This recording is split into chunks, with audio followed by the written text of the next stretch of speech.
Décollage, liftoff from a tropical rainforest to the end. The views of Neptune and its bizarre moon Triton have been called astounding. We're looking at light traveling 186,000 miles per second. Okay. You can imagine that. The James Webb Space Telescope? I know a little bit about it. Le télescope spatial James Webb est passé de l'univers lointain au système solaire en prenant une photo d'une brillante Neptune et de ses anneaux poussiéreux. Depuis que Voyager 2 de la NASA a survolé Jupiter pendant quelques heures en 1989, c'est la première fois que les scientifiques obtiennent une image aussi nette de la planète la plus éloignée du Soleil. La capacité de Webb à prendre des images dans l'infrarouge nous a permis de jeter un regard neuf sur l'atmosphère de Neptune. Alors, qu'est-ce que la JWST a découvert exactement sur la planète Neptune ? Comment cette incroyable découverte change-t-elle notre perspective sur le système solaire dans son ensemble ? Plongez avec nous dans l'exploration des nouvelles découvertes inquiétantes faites sur Neptune par le télescope spatial James Webb. Neptune est la 8e et dernière planète du système solaire. La position de Neptune en tant que 8e et dernière planète allait et venait entre la 8e et la 9e planète avant que Pluton ne soit rétrogradé. Neptune est une planète fascinante, et pas seulement en raison de sa teinte bleue électrique, qui la distingue des autres planètes. Pendant des lustres, Neptune a été cachée aux humains car elle est très éloignée et ne peut être vue sans un puissant télescope. Cependant, les scientifiques ont découvert Neptune dans la nuit du 23 au 24 septembre 1846. Cette découverte a été rendue possible par des prédictions mathématiques de sa position attendue résultant des déviations observables de l'orbite Uranus. Neptune est trop faible pour être vue à l'œil nu. C'est pourquoi la découverte a été faite à l'aide d'un télescope. Les astronomes ont rapidement identifié une lune tournant autour de Neptune, mais il a fallu plus d'un siècle pour en repérer une autre. Après la découverte d'Uranus en 1781, les astronomes ont remarqué des anomalies dans l'orbite de la 7e planète qui ne pouvaient être expliquées par la loi de gravitation universelle de Newton. Ils ont toutefois émis l'hypothèse que les forces gravitationnelles d'une planète lointaine pouvaient expliquer ces anomalies. Au moment de son identification en 1845, Uranus avait déjà effectué presque une orbite complète autour du Soleil. Les deux localisations possibles de cette planète ont été calculées séparément par l'astronome urbain Jane Joseph Le Verrier de Paris et John Couch Adams de Cambridge en Angleterre. Johann Gottfried Galle, utilisant les calculs de Le Verrier, fait les premières observations de la nouvelle planète à l'aide du télescope. Frauner, à l'observatoire de Berlin, il ne s'est trompé que d'1 degré. Neptune n'a pas été reconnu comme une planète, mais il a été déterminé plus tard, avec le recul que d'autres astronomes, à commencer par Galileo Galilei en 1612, auraient pu détecter également, mais n'y sont pas parvenus en raison de son mouvement lent par rapport aux étoiles de fond. Après seulement 17 jours, l'astronome amateur William Lassell a utilisé un télescope qu'il a construit pour détecter la première lune de Neptune. Cependant, en 1949, une deuxième lune, Nereid, a été identifiée. À peu près à la même période, la première lune a reçu officiellement le nom de Triton. La première lune de Neptune n'a pas été nommée car tout le monde supposait que, comme la Terre, elle n'aurait qu'une seule lune. La troisième lune de Neptune n'a été repérée qu'en 1981, alors que les scientifiques étudiaient déjà les anneaux de la planète. La grande majorité de la surface de Neptune était cachée dans l'obscurité en raison de sa grande distance à la Terre jusqu'au survol de Voyager. Cependant, les scientifiques ont désormais accès à une technologie révolutionnaire qui leur permettra de révéler les mystères cachés de Neptune. Il s'agit d'un télescope spatial James Webb, un observatoire record qui coûte 10 milliards de dollars. Neptune est environ 4 fois plus grande que la Terre, avec un rayon de 15 289 miles ou 24 622 km. Si la Terre avait la taille d'une pièce de 5 cents, alors Neptune aurait à peu près la taille d'une balle de baseball. Neptune tourne autour du Soleil à une distance moyenne de 30 UA, où 1 UA est la distance moyenne entre la Terre et le Soleil. Cela équivaut à une distance de 4,5 milliards de kilomètres, 2,8 milliards de miles. Cela indique qu'il faut 4 heures à la lumière du Soleil pour atteindre Neptune. Une journée sur Neptune dure environ 16 heures car la planète tourne ou tourne une fois en moins de temps. L'année sur Neptune, ou le temps nécessaire pour effectuer une orbite autour du Soleil, équivaut à environ 165 années terrestres.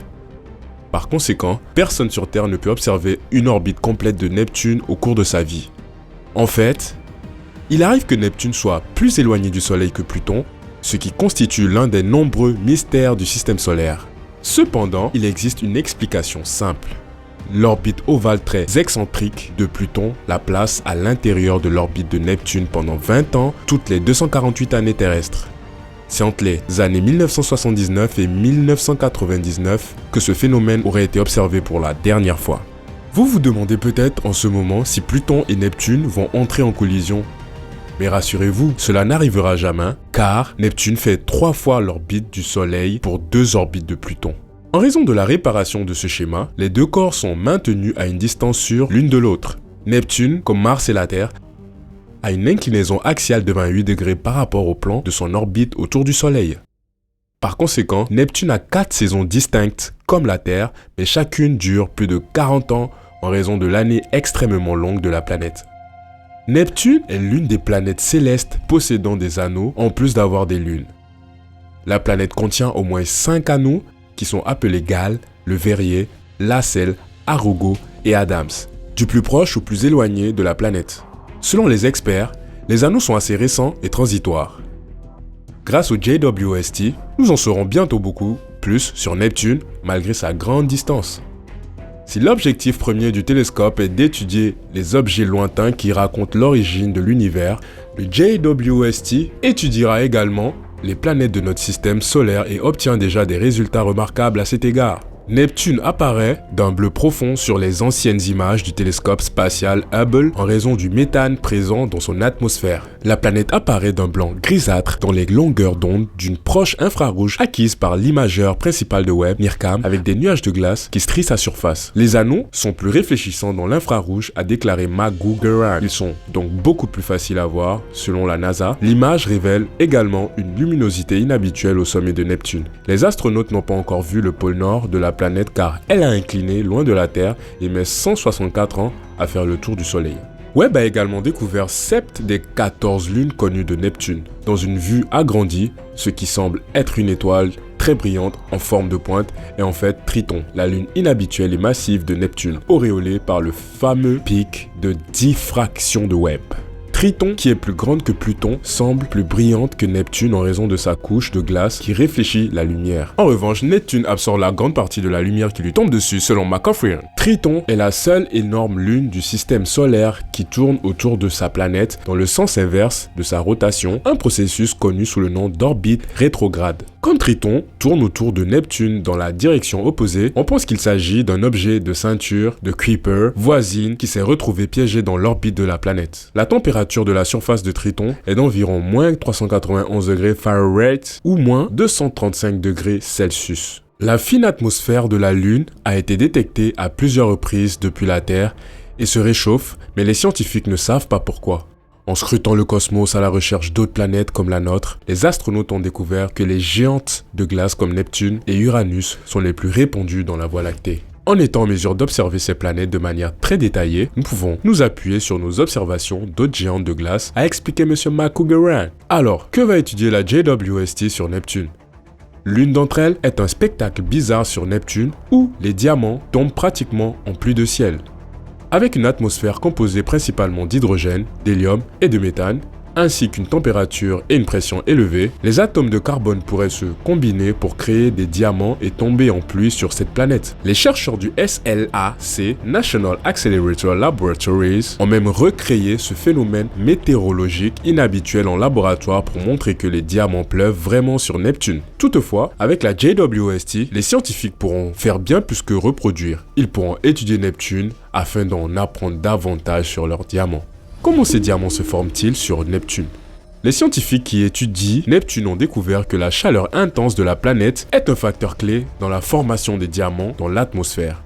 Lorsqu'ils accumulent et deviennent assez lourds, ils commencent à tomber en pluie sur la planète, mais il est impossible de s'y aventurer pour les attraper en raison des conditions régnant sur la planète, quelle que soit votre ambition. Les scientifiques ont déjà étudié Neptune à l'aide du télescope spatial Hubble, mais rien n'est comparable à ce que JWST va découvrir. Hubble observe l'univers dans toutes les couleurs visibles en utilisant les longueurs d'onde du proche infrarouge et du visible, tandis que la JWST observera ce qui se passe sur la planète dans l'infrarouge moyen, qui est un peu élevé que les longueurs d'onde du visible et du proche infrarouge. Laissez-nous maintenant vous informer sur l'une des nombreuses curiosités terrifiantes qui vous attend lors de votre voyage à Neptune, le vent. Sur Terre, Le vent est utile pour sécher les vêtements et alimenter les turbines, et lorsqu'il prend les proportions d'un ouragan, il peut tout anéantir sur son passage. Sur Neptune, cependant, le vent devient rapidement destructeur. Cette planète a le vent le plus rapide du système solaire. Point final. Ici, nous parlons de vents qui peuvent atteindre plus de 2100 km/h. Comment une planète frigide comme Neptune peut produire des vents d'une telle vélocité est d'un mystère qui a longtemps dérouté les astronomes.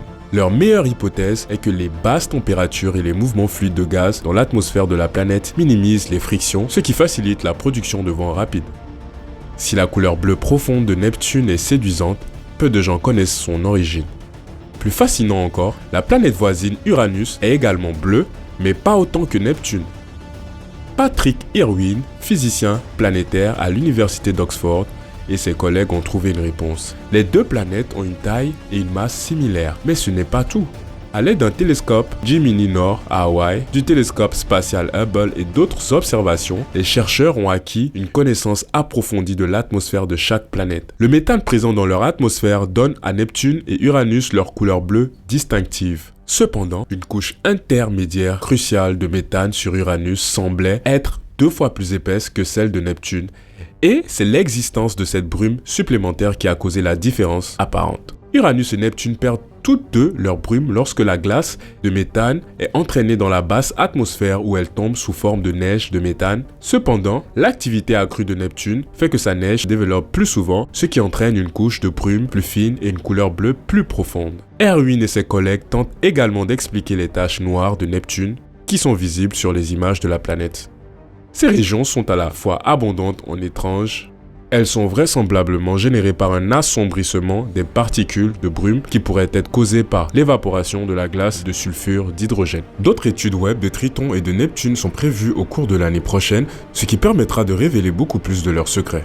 Dites-nous ce que vous pensez de Neptune et de ses mystères dans la section des commentaires ci-dessous.